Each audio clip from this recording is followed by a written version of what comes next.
21 araw bago ang Pasko, umarangkada na ang pagbibigay sorpresa sa mga bulilit na Pasigueño matapos pangunahan ng St. Gerard Construction General Contractor and Development Corporation. Katuwang nito ang Immaculate Conception Cathedral Soup Kitchen. Ginanap ito sa Pasig Catholic College Grounds bandang alas 8 ng umaga hanggang alas 12 ng tanghali. Kaugnay nito, mahigit 6 na raang bulilit ang nahandugan ng palaro, activities at syempre, hindi nagpapahuli ang pinakapaborito ng mga kabataan ay ang Jollibee. Sa panayam ng iNews Pasig, taon-taon nang isinasagawa ng nabanggit na kumpanya at organisasyon ang pagbibigay kasiyahan para sa mga kabataan. Gayon din ang pagbibigay kulay sa papalapit na Christmas season. Subalit na udlot lamang ito dahil sa tumamang pandemya bunsod ng COVID-19. Ito ang tinatawag na pistang bulilit na taon-taon ay ginaganap ito. So mas bongga ngayon ito, mas marami participan.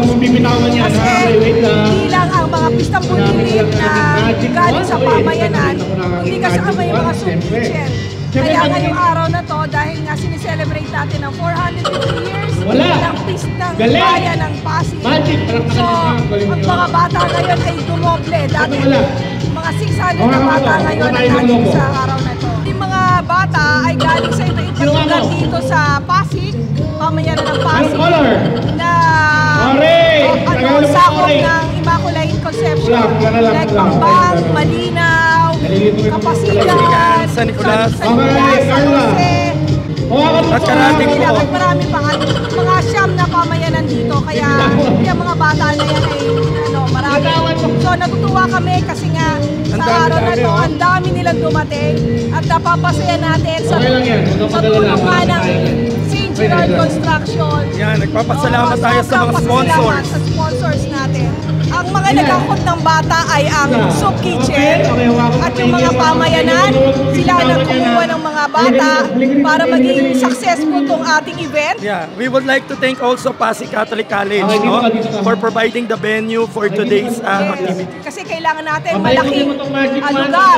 Dati doon lang yung ginagawa sa Formation Center ng simbahan, pero this time dito ginawa para nga mas malawak, mas malaki, mas maganda ang ating activity for this day. So we are inviting everybody to join our festivities ng Comité de Festejos de Pasig, especially on December 8 because December 8 is a special day because we are celebrating the solemnity of Our Lady of the Immaculate Conception of Pasig.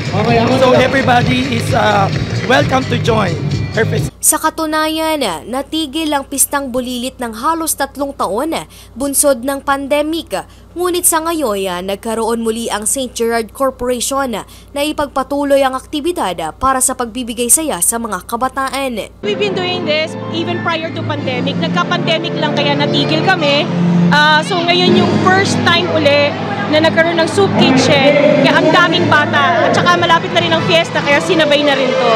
Ang alam ko in coordination with Immaculate Conception Parish, all 31 barangays may representative ang mga bata. Merry Christmas, Happy New Year! Merry Christmas and Happy New Year! This is just spirit of giving, returning back kung ano man yung nakuha namin for this year, anong blessings ang na-receive namin. We're just returning to everyone. Part of St. Gerard na social responsibility. We want to share our blessings lang at happy kami doon. Giit pa ng kumpanya na bukas ang kanilang tanggapan para sa mga Pasigueñong nais magsulisit para sa mga isasagawang Christmas party. Merry Christmas and Happy New Year sa inyo. Sa lahat ng mga nagsasalisit pala lalo sa office namin, welcome po everybody. May nakalaan po kami mga gift donation para po sa mga mag-Christmas party.